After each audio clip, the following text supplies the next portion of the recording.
Also, if you want to help support the channel, check out my Teespring store. There's a link in the description. You can find some merchandise in there that you might want to check out. So we are now in day 2 of jury deliberations. I have no idea how long is going to take for the jurors to go through all of this. It's 6 weeks of evidence, but I was kind of hoping that they would have had their minds made up by now, because I think the longer it takes, that's bad for JD. So I'm hoping they come back today, and they could.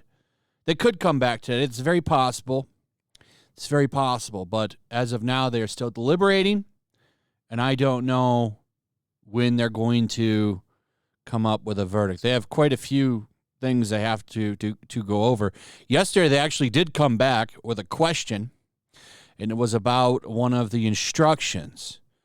So Judge Penny said that the jurors were wondering if they should consider whether the headline was defamatory or whether that should be connected to the content of the statement, everything in the op-ed. I think the confusion came in this particular one because the statement in question is the title of the op-ed, so I think that they are confused as to whether it is the whole op-ed or the title is the statement, she said. It's clear that the title is the statement. So I think this is good. I've seen a couple of lawyers break this down on Twitter, and they all seem pretty confident that this is a good thing, and it's in favor of JD with this type of question. I hope they're right. I hope they're right, but I want to stress, just be prepared for anything. I'm 75% sure he's going to win, but I don't want to do that whole 100% because you don't want to get your hopes up too high because anything can still happen here. But I do feel really good about it. One thing that I brushed off was this idea that she could face jail over perjury, by the way. And a lot of lawyers are coming out and saying that it's something that she could really face. And maybe we shouldn't take it so lightly. I still don't think that she's going to go to jail for perjury. But a lot of people are coming out and saying that she absolutely could face it, which is interesting. And that's the fact that under oath, while she was in this trial, there's a lot of evidence that says that she was lying under oath. And that's not good. That's not a good thing to do when you're in a trial. So a lot of people are saying that, listen, don't sit back and think she might not get in trouble for this. Whether or not it actually happens or not, I don't know. But here's what this lawyer had to say. Defamation lawyer Aaron Minnick said more and more objective evidence that she is lying about things under oath could lead to a sentence for the actress. He spoke out as the jury in the feuding couple's case is set to resume deliberations on Tuesday after their legal teams finished offering furious closing arguments on Friday at Fairfax Courthouse, Virginia. He told website Joe a few days ago he didn't think that there was any chance AH-36 could face prosecution for anything she had said on the stand during her ex-husband's defamation trial. Telling how he changed his mind as the case hurtled towards its conclusion, he said, I think that as this case goes on and we start seeing more and more objective evidence that she is lying about things under oath, that's when it starts crossing the line into the possibility that she is fabricating evidence, fabricating photos, fabricating bruises, altering evidence, and then submitting it. And we did see some evidence of that during one of JD's expert witnesses. I thought when he changed the colors of the photos, that was really powerful.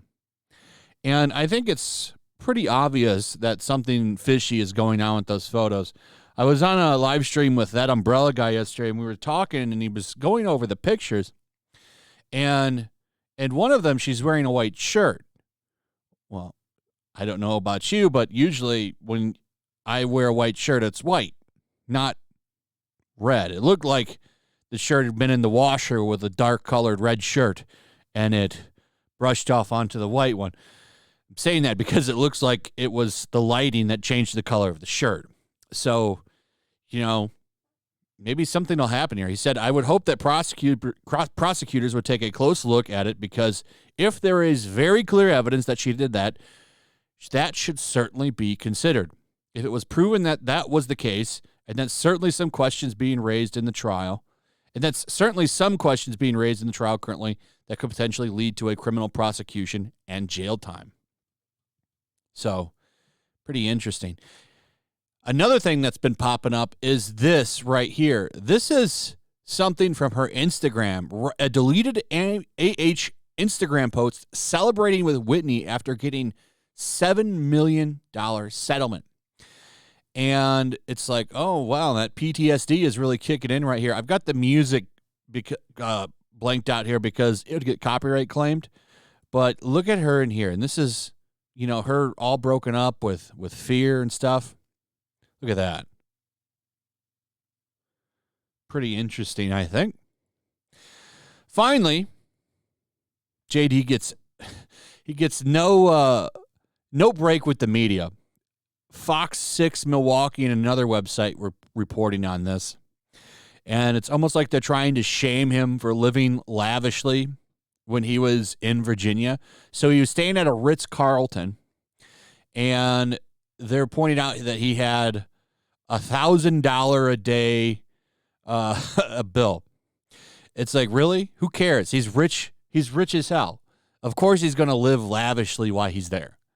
But they're trying to break this down. Notice that you don't see anything about this with AH. They don't talk about how she was living when she was in Virginia. No, they just put the big lens on JD. They've been doing this since the trial ended. Oh, he's in London, England, having a good time with his buddy at concert. Oh, he was living lavishly at the Ritz-Carlton. Ooh, who cares? But apparently it's a big deal. They're saying he ate a chicken parmesan dinner every day and enjoyed fine wine. Ooh.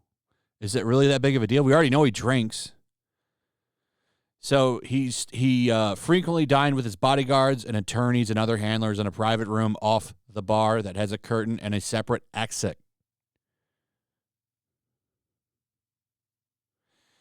It's like, really?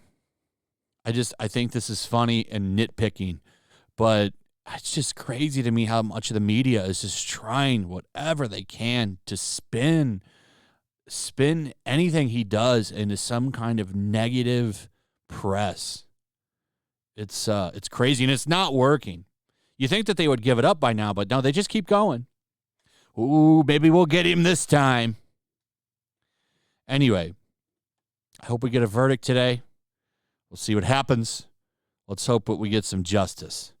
Let me know what you think in the comments below. Also, if you would, please like, subscribe, share the video. Make sure you're still subscribed. Hit that notification bell. I'll see you on the next one. Peace. Also, if you want to help support the channel, check out my Teespring store. There's a link in the description. You can find some merchandise in there that you might want to check out. Also, make sure to follow me over on Twitch. I do watch parties, play video games over there. They're always fun. Follow me over there and come hang out.